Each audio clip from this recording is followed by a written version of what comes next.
we need to make greater use of the flexibilities, not to do things illegally, but we need to be making greater use of the flexibilities in the law, especially for moving money around. Moving money around. It seems like that's the only thing the Democratic Party has any interest in these days. That was Martin O'Malley, who's running to be the new head of the Democratic National Committee. And he thinks that the party could benefit from maybe just a little more corruption, maybe a little more working with the super PACs. Now, Jen Psaki asked O'Malley about comments that Harris's campaign manager, Jen O'Malley Dillon, and advisor David Plouffe made during their post-mortem on Pod Save America. We had actually covered this clip ourselves, but just as a reminder, here's what they had to say. He had an army of super PACs that were so coordinated. I'm sure there's some legal way they were coordinated, but I'm sure it was legal. Yes, right. Yeah. Or illegal. We have to stop playing a different game as it relates to super PACs than the Republicans. Love our Democratic lawyers. I'm tired of it. Okay. They coordinate more than we do. I think amongst themselves, I think with the presidential campaign, like I'm just sick and tired of it. Okay. To Stephanie's point, clearly it is not legal what they're doing, but we're at a disadvantage when our folks are playing by a different set of rules than they are. I just think at the end of the day, this is important. Again, this is not at the top of the reasons that we had a different outcome here. But, to win close races, you kind of want to be maximizing every piece of the arsenal. And so I think this is something we really have to reflect on and make some adjustments going forward. Or maybe don't anoint an empty vessel who doesn't have opinions or policies of her own. Maybe offer voters something to vote for. Maybe don't engage in a massive cover-up in regard to the incumbent Democratic president who's suffering from severe mental decline and had been for the 4 years that he was president. I mean, those are other things that maybe they can take away from the failure of the Democrats in the presidential election. But no, I guess they just can't have that. Instead, they're thinking about playing with that fine line between illegality and legality when it comes to coordinating with super PACs. So basically, they want the DNC to collude more with the super PACs that raised unlimited amounts of dark money in order to support their campaigns. And O'Malley, by the way, agrees with this. That was his takeaway as well. Take a look. I think there's a lot of merit to that observation, and that's what I've heard as well, talking to people, both lawyers and also people within the DNC. We need to make greater use of the flexibilities, not to do things illegally, but we need to be making greater use of the flexibilities in the law, especially for moving money around, spending dollars appropriately on things so that, say, Hakeem Jeffries and his congressional candidates don't have to spend that money on if we can do it as a party. So we need to make better use of all of the flexibilities that are in the law, because Lord knows we're getting pounded because of some of them. We need to make sure that we are playing by this new and ever developing set of rules without compromising our principles. We're not above the law. We believe in a republic where no one's above the law, but we do have greater flexibilities than we're currently using.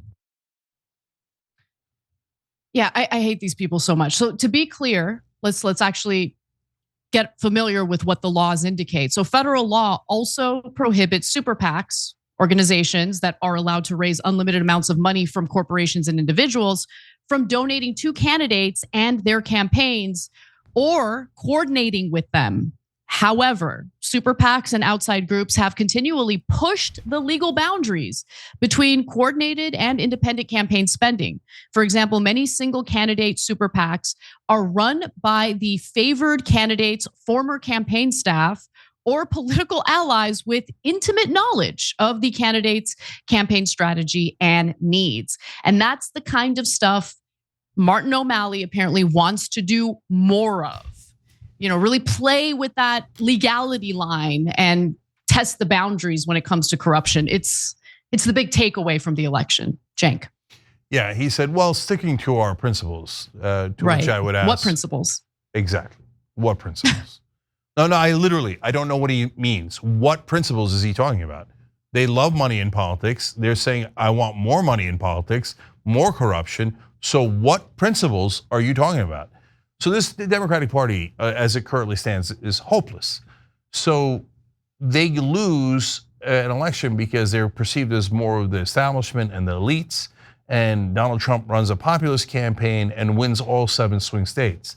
And these, I don't know, I'm not supposed to call them dumb, I know. But like these idiots come back with, oh, we should have raised more money from corruption and corporations and the establishment and the elites. But you already way outraised Donald Trump. And we told you, oh, you're too obsessed with the money. The money isn't going to actually get the job done. You actually have to have a message that American people believe in, and then have your candidate say that message. They're like, no, we'll just get a plastic robot here, and we'll feed her the talking points, and we'll way outraise Donald Trump, and then we'll win. But that strategy didn't work. And what do these idiots think now? Oh, let's double down on that strategy. Plus, let's throw in a little bit more cheating and get really close to the boundary of doing crimes to push this forward. So they're hopeless. That's why look, guys, that's why I get so frustrated with progressives that are in Congress. They think they're going to negotiate with these guys and incrementally make them better. No, you're not. You're just telling yourself a pretty little lie. No, these guys are never going to get better. They all got into power because of corruption. So their takeaway after losing an election based on corruption was, oh, we needed to do more corruption. So dumb. Go ahead, Anna. No, what the Democrats seem to really fail to understand is that the corporate money, the big donor money, and the strings that are attached to that cash conflict with what the Democratic base wants. So as the Democratic base expects their elected lawmakers and the incumbent president, if he's a Democrat or she's a Democrat, to address their concerns, it's incredibly difficult to do that when their concerns conflict with what the donors want. And that is a growing problem for Democrats. And since they can't recognize that, they think, no, we just need more money. We need more money. But Kamala Harris outraised Donald Trump. And she wasted that money, right? The money that Kamala Harris's campaign raised, which was around $1.4 million, $1 billion, if I can remember correctly. I mean, imagine spending all of that and having your campaign go into debt to the tune of $20 million. It's not about the lack of resources here. That's not the issue for the Democratic Party. And in fact, the resources that they do get, oftentimes they get to the detriment of the campaign because of the strings attached to that cash. And so, look, I agree. They are hopeless. They're definitely hopeless if these are the takeaways from the shellacking that they suffered in the election. Yeah, so speaking of the voters, why is Martin O'Malley saying these things on TV? There's 3 reasons why. Well, number one, he's in the same Washington bubble, so he thinks, oh yeah, people love it when we take billions of dollars from corporate donors and then serve corporate donors. They love that. So let me go ahead and tell them how much more corporate donations I want to take and then use semi-illegally, okay, in the campaigns. But the 2 other reasons are bigger. So remember who the voters are when you're voting for the chair of the DNC. So there's a lot of good Democrats there, like Bernie supporters, delegates that are more progressive. There's a bunch of people who are populist, but there's also tons of voters who are greasy, corrupt Democratic politicians and Democratic operatives. And all those guys absolutely love corruption. And they love getting that campaign cash from the DNC. They love getting paid off of it. They love getting power from it. And a lot of them are worried, and this is an internal DNC fight that's really important.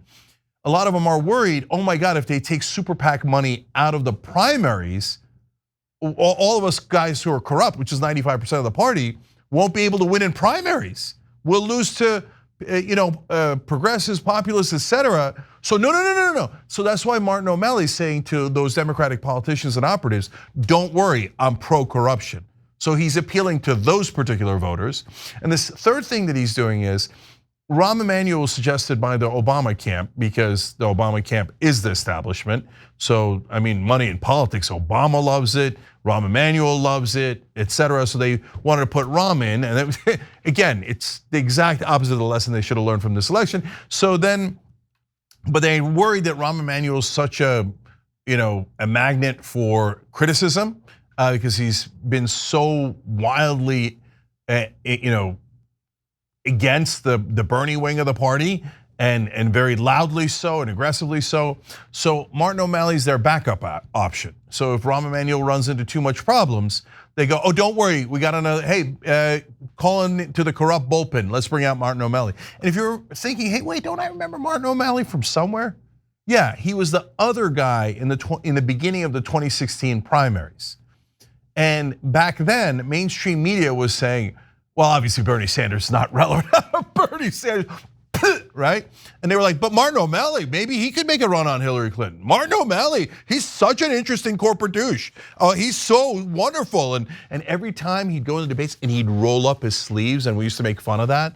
Like that was his way of being like, yeah, I'm such a regular guy, man.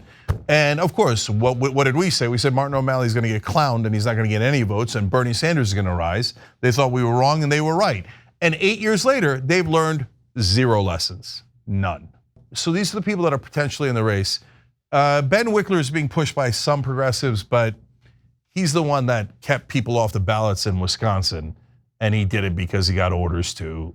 So lost a lot of protector of democracy. Yeah, oh yeah, preserving democracy by killing it. So I used to like, on a personal level, I got no problem with Ben, right? But what he did in Wisconsin was unacceptable. So Ken Martin is an interesting guy. He's chair of the Minnesota Democratic Party, more connected to Tim Walz. Some good, solid Bernie folks are behind Ken Martin. Marianne Williamson, people can say, ha ha, Marianne. No, ha ha, what? I would 10,000 times rather have Marianne Williamson as a head of the DNC than a Martin O'Malley or a Rahm Emanuel or half these guys on the list. Because why? At least Marianne is honest and she's not corrupt. And if they say to her, okay, now we're gonna have a primary, but remember, wink, wink, primary, but make sure that the corporate Democrat wins, which is what they're going to tell whoever wins the head of the DNC. The question is, and why this is so important, is if they listen to that, if they have an establishment guy or someone who's willing to work with the establishment, they'll go, oh, absolutely, sir. Yes, sir. When would you like to, no debates, no primaries, or very small, or just cheat and funnel the money to the corporate candidates? No problem, sir. Well, Marianne won't say no problem. She'll definitely fight against that. And will Ken Martin? I hope. So there's a couple of interesting candidates in there, and the rest are either not huge players or pro-establishment, which makes them useless. Thanks for watching The Young Turks. We really appreciate it. Another way to show support is through YouTube memberships. You'll get to interact with us more. There's live chat emojis, badges. You've got emojis of me, Anna, John, JR. So those are super fun. But you also get playback of our exclusive member-only shows and specials right after they air. So all of that, all you gotta do is click that join button right underneath the video. Thank you.